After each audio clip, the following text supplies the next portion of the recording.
We're blessed again. My man Eric Davis is stopping by. This is Kevin Howell, the One-Eyed Scout, TAN TV, with African American Network, with a local feel and a global reach. Eric, we've been talking a little bit, but why don't you share with the folks like a little about high school and what got you, and then your college choice? And yeah, yep. So a little bit about me. I'm actually from Saginaw, Michigan. It's about 2.5 hours away from Detroit. Small city, like I said, called Saginaw. Kind of got into sports early on, elementary. But actually, I was a football player growing up.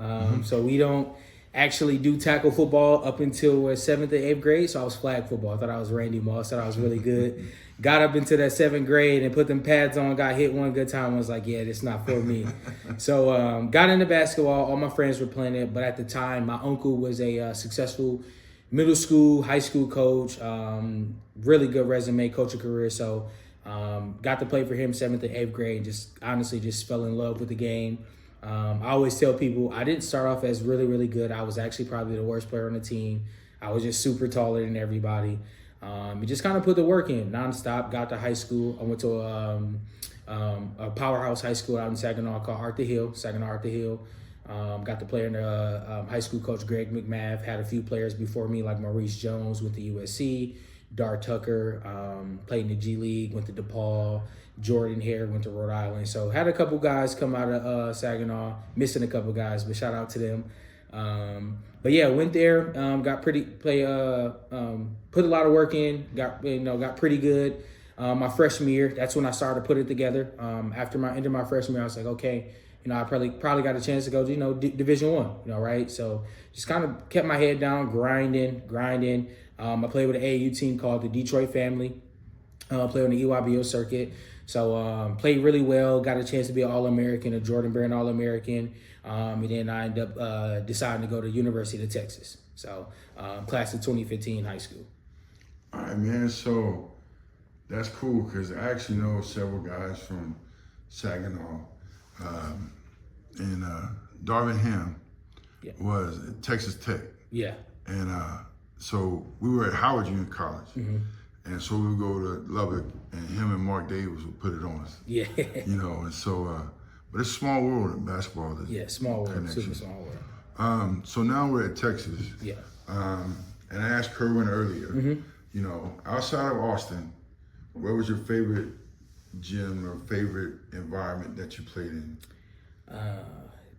Tough question. Now this is off script. Yeah, no, all good.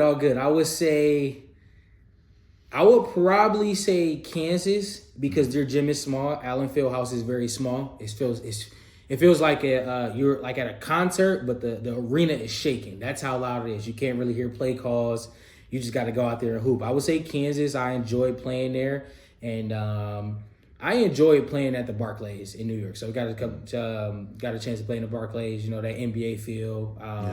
I like how the Barclays do it. They dim their lights, so the court is only bright, but the crowd is dark. So it gives you like a real NBA feel. Some other, Barclays. Yep, I would say Barclays is probably my second favorite. Yeah. All right, man. So after Texas, what was your next step? Yeah. So after Texas, I left my junior year in 2018. I signed with an agent by the name of Justin Haynes. I pursued my dream to, play professionally. I got a chance to play professional out in Serbia for a team called Partizan. Left them half the year and then went over to Germany in Pro B. Played with a team called Rocha Farm Home. So I kind of bounced around in Europe, played everywhere, like a little bit of Macedonia, Kosovo, all over Europe. So just kind of played professionally. And then at some point, just kind of really wasn't feeling it a little bit, just kind of wanted to get into something else. I love basketball, but kind of fell out of love with it, if we're being completely honest. But so I ended up stopping, I want to say 2022. Yeah. What's funny is Anwar and I were talking because there was a time in life where I didn't look at a basketball. I didn't touch a basketball. Yeah.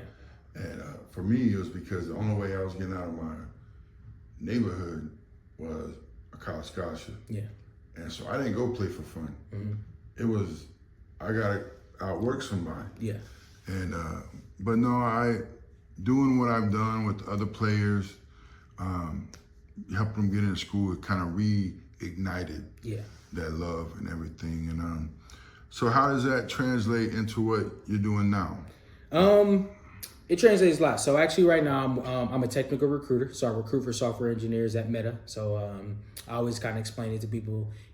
All our apps we're using, the internet, anything as far as AI, all that tech. I recruit the guys who build that, or guys and women who build all that stuff, right? So That's fascinating. so it just gives me a chance, right? I'm still helping people. It kind of correlates. I'm placing somebody at their dream job, or I'm helping them along the way with their dream job, right? Just like it kind of correlates to basketball, kind of helping these guys. And that's what kind of helped me to coach, help TBT, to give them game I wish I would have had when I was at their age, or some of the tidbits I wish I would have done differently when I was overseas, different decisions. So it correlates exactly right with my current job and my current profession, because I'm helping engineers, potentially, come over to work at Meta for us, and and a lot of the times these engineers are saying, hey, this is my dream company. Would love to work at Meta. I use Meta products daily, so things like that. So it correlates a lot. So I'm in a field that I actually enjoy. So it worked out pretty good for me. That's a blessing. Yeah. That's okay, man. Always the final question. Yeah. What is your one hobby away from basketball? My one hobby away from basketball, I would probably say I'm a big video game guy. I love video games. Some of my buddies back home call me a nerd because I was a guy who liked anime, cartoons. Till this day, I watch nothing but cartoons.